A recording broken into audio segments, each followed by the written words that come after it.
Khawdi ودتي أهلا وسهلا مرحبا بكم يا جماعة الخير يا زلفلنا والسلام عليكم. J'espère que vous allez bien, j'espère que vous vous portez bien. Hier, l'émission Complément d'enquête, le magazine d'investigation de la télévision publique française France 2, l'émission Complément d'enquête, voilà, a tenu toutes ses promesses. L'émission a vraiment tenu toutes ses promesses. On nous avait promis un contenu exclusif, une émission très équilibrée, une émission rigoureuse qui explore les dessous et les raisons de la crise politique ou de la guerre secrète, de la guerre diplomatique. Ce n'est pas une crise, c'est une véritable guerre diplomatique et politique que se livrent l'Algérie et la France depuis maintenant plus pratiquement une année et demie, ou qui oppose l'Algérie à la France depuis maintenant plus d'une année et demie. Complément d'enquête, elle a pour moi tenu toutes ses promesses. Ça a été une émission très équilibrée. Il y a eu les partisans et les opposants du régime algérien. Enfin, les partisans et les opposants, il y a eu même des observateurs très neutres. Shamsuddin Hafez, on va en parler, le recteur de la Grande Mosquée d'Alger, c'est un partisan du régime algérien. Karim Zelibi, c'est pas un partisan du régime algérien, mais c'est quelqu'un de très neutre qui essaie de défendre une bonne image de l'Algérie en France. Il y a eu des élus, il y a eu des détracteurs du régime algérien, il y a eu des opposants, il y a eu des journalistes et des commentateurs neutres de l'actualité française et algérienne, comme Frédéric Bobin du Monde, notre confrère, qui fait un excellent travail d'information et de décryptage de l'actualité très complexe entre l'Algérie et la France. C'était une émission qui était très équilibrée. Rien à dire, vraiment, moi, j'ai adoré. Je pense que c'est l'une de mes émissions les plus réussies sur la complexité, encore une fois, et sur les dessous et les coulisses de la crise politique ou de la guerre diplomatique et politique qui oppose malheureusement l'Algérie à la France. Donc, ça a été une émission réussie pour moi. Je ne peux que m'incliner devant la rigueur, le professionnalisme et l'engagement de l'équipe de complément d'enquête. Maintenant, le passage, l'intervention d'MLDZ dans le complément d'enquête a donné une dimension particulière à cette émission. Parce que c'est la première fois que MLDZ fait une apparition publique depuis son affaire de kidnapping. Il a fait déjà des apparitions publiques auparavant. Je crois que c'est la première fois, de ma mémoire, où il a fait une apparition publique détendue, où il révèle, où il raconte sa version à lui de son kidnapping, de son affaire de son kidnapping, enlèvement, séquestration, suivi d'une tentative d'assassinat, qui a été qualifiée par la justice française, je rappelle, d'entreprise terroriste. L'affaire qui est traitée par le parquet national antiterroriste depuis maintenant plus d'une année. MLDZ, il a subi ce kidnapping et enlèvement et séquestration fin avril 2024. Maintenant, ça fait une année et demie, pratiquement 2 ans. Dans 3-4 mois, on va connaître la deuxième année de l'affaire MLDZ. Et MLDZ hier a apporté, il y a eu le récit de MLDZ, qui était à la fois touchant, et révoltant et bouleversant, mais il y a eu des prises de position et des paroles d'MLDZ qui vont certainement susciter la polémique et qui vont certainement défrayer la chronique. Et c'est peut-être beaucoup vont critiquer. Je pense qu'en Algérie, beaucoup d'Algériens et d'Algériens, surtout les partisans du régime Tebboune, vont énormément critiquer le complément d'enquête en raison des passages d'MLDZ où il a eu tenu des propos très virulents contre Abdelmajid Tebboune. Hier, MLDZ, complément d'enquête, il a quand même qualifié Abdelmajid Tebboune de voyou. Complément d'enquête ont montré des extraits des lives d'MLDZ dans lesquels il parle de la vie privée des dirigeants algériens. Donc ça va susciter une polémique. Je pense que cette polémique, elle est saine. Elle est saine parce qu'elle va permettre de situer un peu les responsabilités et de relancer le débat sur l'affaire MLDZ. Parce que ça, l'affaire MLDZ n'a jamais suscité de débat en Algérie. Depuis le début de l'affaire MLDZ, qui a éclaté, bon, l'affaire MLDZ c'était avril 2024, mais elle a éclaté au mois d'avril 2025 avec les premières arrestations, notamment d'un agent du consulat d'Algérie à Créteil et son emprisonnement. Ensuite, il y a eu les mandats d'arrêt internationaux qui ont été lancés notamment contre Salah Ad-Din qui était l'ancien numéro 2 de l'ambassade d'Algérie en France, puisqu'il était, je le rappelle, premier secrétaire de l'ambassade d'Algérie en France.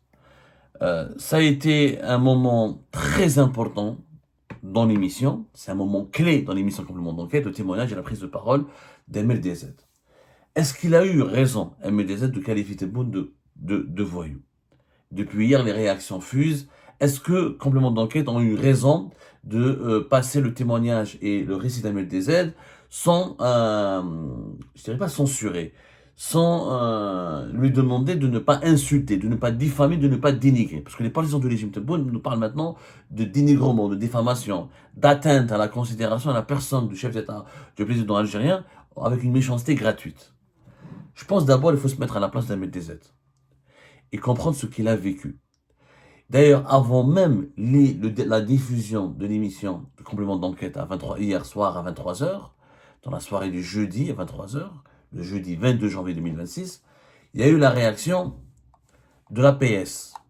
Quand on lit la réaction de l'APS, et comment l'APS a été violente avec France 2 et les services publics français, on pourrait peut-être contextualiser les propos d'Ahmed Dezet et ne pas les prendre au sens propre du terme et essayer de les comprendre dans leur contexte. Moi, Ahmed Dezet, c'est un ami.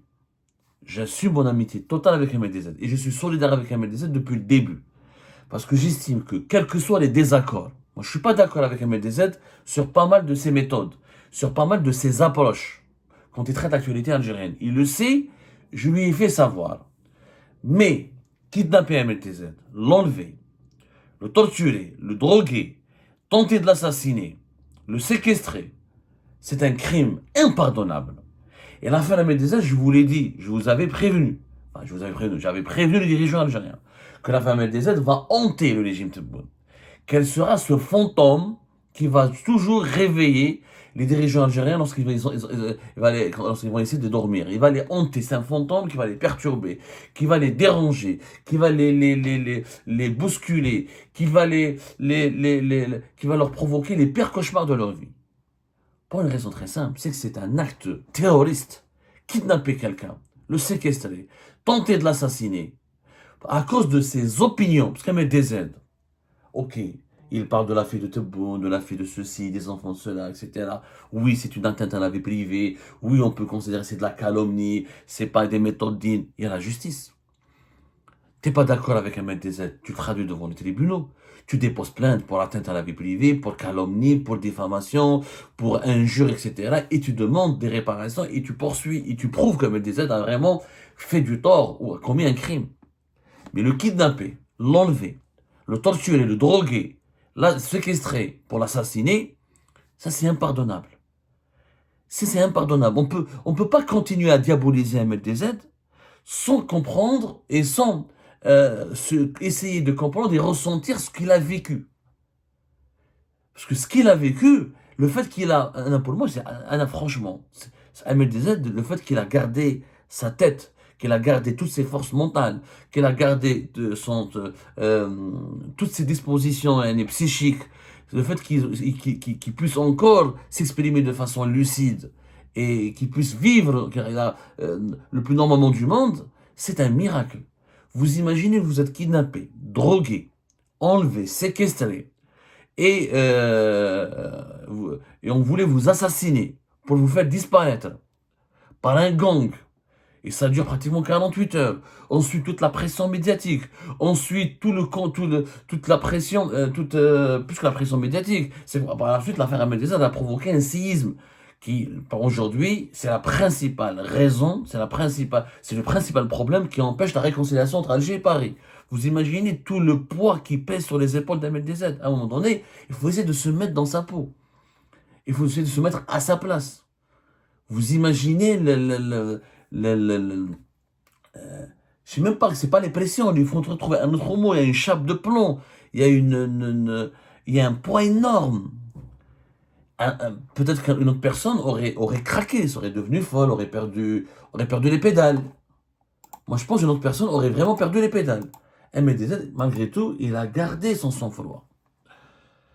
Il a essayé de garder son sang-froid. En tout cas, il essaye de rester lui-même, de rester mentalement stable. Alors que notre personne aurait flanché, aurait perdu son esprit. Après tout ce qu'il a vécu. Juste avant l'émission, parce que on va parler des propos d'Ahmed Dezet, juste avant l'émission, avant la diffusion de complément d'enquête, l'APS, elle diffuse une dépêche dans laquelle elle dit, voilà comment elle traite, elle s'attaque à complément d'enquête et elle s'attaque à France 2. Elle parle d'une émission racoleuse, d'une promesse de scandale et surtout un nouvel épisode d'une dérive désormais assumée. celle d'un média public qui a troqué l'exigence journalistique contre les thèses les plus rances de l'extrême droite française. Il faut appeler les choses par leur nom. Je cite l'APS, qui a publié sa dépêche vers 14h, entre 14h et 15h, pour s'attaquer, pour tenter de discréditer et contrecarrer les révélations qui vont être faites plus tard dans la soirée par complément d'enquête sur France 2. Il faut appeler les choses par leur nom. Il faut appeler les choses par leur nom. Et dire que ce n'est ni une enquête, ni un travail d'information équilibré, mais une entreprise de désinformation méthodique, où l'Algérie sert de cible obsessionnelle et de fonds de commerce médiatique. France Télévisions, censée incarner la rigueur, adopte les thèses de l'extrême droite et offre une fois de plus une tribune privilégiée à ceux qui en font de la haine de l'Algérie leur cheval de bataille, leur marque personnelle, leur business idéologique de caniveau.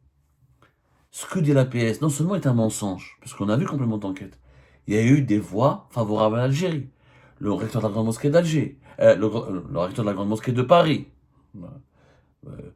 Vous allez comprendre pourquoi j'ai dit ce lapsus dans la prochaine émission. Parce que Shamsuddin Hafez, pour moi, c'est un véritable phénomène auquel il faut vraiment s'intéresser et il faut vraiment le décrypter parce que la proximité entre Shamsuddin Hafez et le pouvoir algérien commence à nous inquiéter et à soulever des questions très sérieuses sur la fiabilité et sur la légitimité des institutions algériennes. C'est pas grave, on en parlera après. Karim Zelibi, Jean-Michel Apathy, le grand journaliste, qui a parlé de l'extrême droite, etc., et qui parle du passé colonial, et qui parle de la nécessité de reconnaître les crimes de la colonisation française. Benjamin Stora. Il y a encore un producteur franco-algérien. Ils ont donné la parole à des franco-algériens qui défendaient l'Algérie, qui dénonçaient l'algérophobie, qui dénonçaient l'acharnement médiatique contre l'Algérie. Donc ça a été une émission très équilibrée. Donc l'APS, avant même de voir l'émission, donc ils n'avaient pas vu l'émission, ils ont vu des extraits. Romain Chef voit un extrait avec Xavier Driancourt. Xavier Driancourt n'a pas été diffusé par les compléments d'enquête. Je ne sais pas si on peut appeler de censure, etc. En tout cas, il y a eu un choix éditorial de l'équipe de complément d'enquête. Les propos de Xavier Driancourt n'ont pas été diffusés. Xavier Driancourt a été mis à l'écart. Toute la dépêche de l'APS s'appuie pour s'attaquer à France 2 sur MLTZ, témoignage de MLTZ, et Xavier Driancourt. Il n'y a pas eu de haine contre l'Algérie. C'était un travail professionnel où la parole a été donnée à tout le monde, aux partisans du régime algérien, aux partisans de l'Algérie et à ceux qui dénoncent, à celles et ceux qui dénoncent l'algérophobie, comme aux voix critiques et dissidentes de l'Algérie. C'était une émission très équilibrée. Mais l'APS n'a pas vu l'émission. L'APS, ils ont vu quoi? Un extrait où il y avait MLDZ et Xavier Driancourt. En parlant d'MLDZ, voilà, en parlant de Xavier Driancourt, ils ont parlé d'un faux diplomate français, un agité, atteint d'une véritable pathologie, obsessionnelle nommée l'Algérie. Cet homme sale, voilà comment Xavier Driancourt est traité par l'APS, un homme sale, n'a cessé durant ses 2 mandats dans ce pays de tenter de fragiliser, de plonger le pays dans le chaos. Xavier Driancourt n'a même pas été diffusé. Ils l'ont mis dans le teaser. Le teaser, c'est le spot promotionnel, mais dans l'émission, il n'apparaît pas. Il n'apparaît pas, donc, complément d'enquête, elle a ridiculisé l'APS. Et on en parlera plus tard. Comme en complément d'enquête, ils ont ridiculisé l'APS. Parce que l'APS, s'ils étaient intelligents, avant d'écrire leur dépêche, avant de diffuser cette dépêche, ils auraient dû attendre de voir l'émission pour réagir après. Il n'y a pas de Xavier Driancourt dans l'émission. Donc l'APS, elle a été discréditée. Mais ça, on en parlera plus tard. C'est un bon angle pour une autre émission. Maintenant, pour MLDZ, regardez comment l'APS, avant la diffusion de complément d'enquête, regardez comment il parle de l'APS. Comment l'APS parle d'MLDZ. Plus grave encore, ce média français semble désormais prêt à tout pour étayer ses hypothèses, en donnant la parole à un dealer de drogue, maître chanteur, analphabète, voyou sans formation, ni légitimité intellectuelle, dont la mission manifeste consiste à instiller le doute et à pervertir l'esprit de la jeunesse algérienne. C'est-à-dire, MLDZ tout seul, il peut pervertir l'esprit de la jeunesse algérienne, animé par ses propres dérives et son incapacité à construire une utilité sociale digne. Ce personnage exhibe ostensiblement des signes de richesse et ne dissimule nullement le fait d'être entretenu et protégé par les services français. Waouh! Donc MLDZ, agent des services français, maître chanteur, dealer de drogue, analphabète, voyou, sans formation. Quand on prend l'APS, c'était avant la diffusion de complément d'enquête. C'est-à-dire là, l'APS n'ont pas vu l'intégralité de l'émission. Et donc, ils n'ont pas encore vu que MLDZ a traité de voyou Abdelmajid Tebboune. quand on voit l'acharnement, la violence des propos de l'APS, est-ce que cette attitude ne conforte pas les accusations de la justice française qui a inculpé et qui soupçonne plusieurs hauts responsables du régime algérien d'être impliqués directement, ouvertement et officiellement dans le kidnapping, la séquestration et l'entreprise terroriste visant à tuer et assassiner MLDZ? Cette haine, la haine, le déchaînement de haine de l'APS contre MLDZ. L'APS, c'est pas un média privé. Si c'était Chorouk, si c'était Nahar, ou un site d'information privé TSA, ça n'aurait pas suscité un malaise. C'est un privé, c'est un média privé. Il a le droit de détester, de dénigrer et d'insulter un MLDZ. Mais là, c'est l'APS. C'est le porte-parole de l'État algérien. C'est la voix officielle de l'État algérien. C'est une institution publique rattachée au ministère de la Communication et à la Direction générale de la communication du palais présidentiel, c'est-à-dire de la présidence de la République. Un tel acharnement, une telle violence dans les propos, une telle violence dans la description, dans les attaques, une telle brutalité, c'est de la haine. L'État algérien démontre lui-même qu'il en veut à MLDZ, qu'il en veut tellement que finalement, il est possible de croire que c'est des dirigeants algériens liés à l'État, liés au régime, qui soient derrière, qui soient des commanditaires de l'opération MLDZ. Et quand je suis juge français, j'enquête au niveau du parquet national antiterroriste, et je vois comment l'APS traite MLDZ, ça confirme que l'État avait une animosité personnelle contre MLDZ et qu'il y a un mobile, il y a une haine. Comment un blogueur cyberactiviste qui a une page Facebook, une chaîne YouTube ou une chaîne TikTok peut lui-même tout seul pervertir la jeunesse d'un pays de 50 millions d'habitants? Comment est-ce possible? Si MLDZ est un maître chanteur, il en a donné les preuves. Si le régime algérien il a des preuves que MLDZ est un maître chanteur, il faut qu'il les donne. Moi, je ne comprends pas. Pourquoi vous ne poursuivez pas MLDZ devant la justice? Vous donnez vos preuves que c'est un maître chanteur, qu'il veut pervertir, alors, exhibe ostensiblement des signes de richesse. C'est quoi les signes de richesse? Parce qu'MLDZ, elle a été montrée dans une Mercedes. Je vous en somme en France. 5 000 euros, tu achètes une Mercedes. Une ancienne. C'est un pays où la voiture n'est pas un objet de luxe en France. Il y a des chômeurs en France qui ont des Mercedes. C'est pas des voitures, il y a des Mercedes d'occasion qui sont accessibles, y compris à des chômeurs. C'est pas parce que tu as une Mercedes que tu es riche. Et c'est MLDZ, elle est riche. Alors que les autorités françaises, algériennes, déposent plainte et demandent et signalent l'enrichissement illicite d'MLDZ au fisc français. En France, il y a un fisc, il y a des services des impôts, il y a un État, il y a des structures de contrôle. S'il a des fonds qui sont douteux ou de provenance douteuse, il faut les signaler aux autorités françaises pour qu'ils fassent une enquête. Après, regardez l'argument de l'APS, c'est un agent protégé par les services français. Alors là, une telle accusation justifie et sème le doute, en fait justifie les doutes et les soupçons qui sont formulés à l'encontre des dirigeants algériens concernant le rôle présumé qu'ils ont joué dans l'affaire MLDZ. Quand je vois qu'un État, une institution officielle comme l'APS accuse un blogueur, un cyberactiviste qui a été kidnappé, enlevé, séquestré, qui a failli être assassiné, d'être un agent des services français, un indique des services français, protégé par les services français, un vulgaire dealer, juste pour la petite histoire, quand il a été enlevé à MLDZ, les personnes qui l'ont kidnappé, le gang qui l'a kidnappé, pensaient que c'était un dealer, c'était un trafiquant de drogue. C'est ce qu'on avait dit au gang, aux membres du gang, aux gangsters, qui ont kidnappé MLDZ fin avril 2024. Et là, la même terminologie, les mêmes arguments, le même langage employé par les gangsters qui ont enlevé MLDZ, par les ravisseurs d'MLDZ, on les retrouve. Le même langage, on le retrouve sur la PS. C'est pratiquement une confirmation indirecte que les commanditaires de l'opération MLDZ, c'est pratiquement les autorités algériennes. Ils sont en train de confirmer directement. La PS ne se rend pas compte, mais ils sont en train de se discréditer sur le plan éditorial, mais ils sont en train de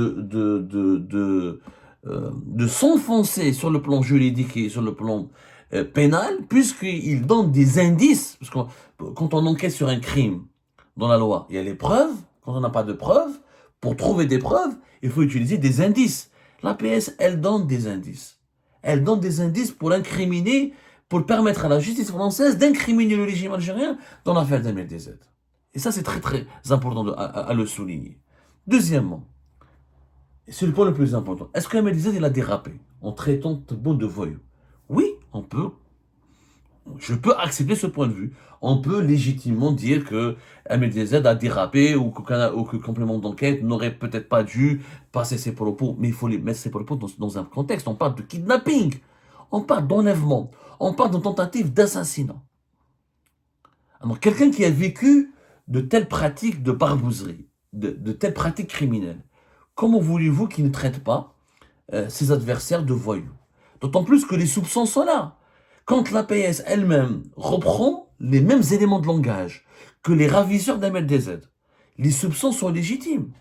Donc, à la place, mettez-vous juste à la place d'Ahmed DZ. Moi, ce que je vous demande, moi, je comprends les personnes qui ont été les dirigeants algériens victimes des dénonciations d'Ahmed DZ, je les comprends. Moi, je touche pas à la vie privée, je touche pas aux filles, aux enfants des dirigeants. C'est une ligne de conduite. Ce sont c'est un principe que j'ai adopté.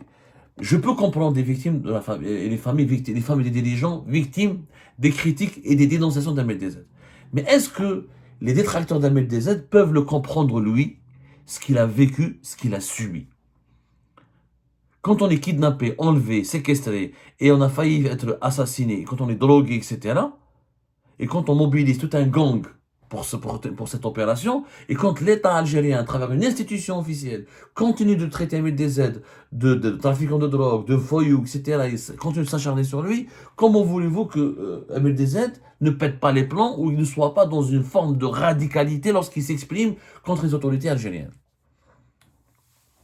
Celui qui commandite ou qui fait appel à des voyous pour enlever, kidnapper et tenter d'assassiner un opposant, est-ce que ce n'est pas un voyou lui-même? Est-ce que lui-même n'est pas un voyou, un criminel?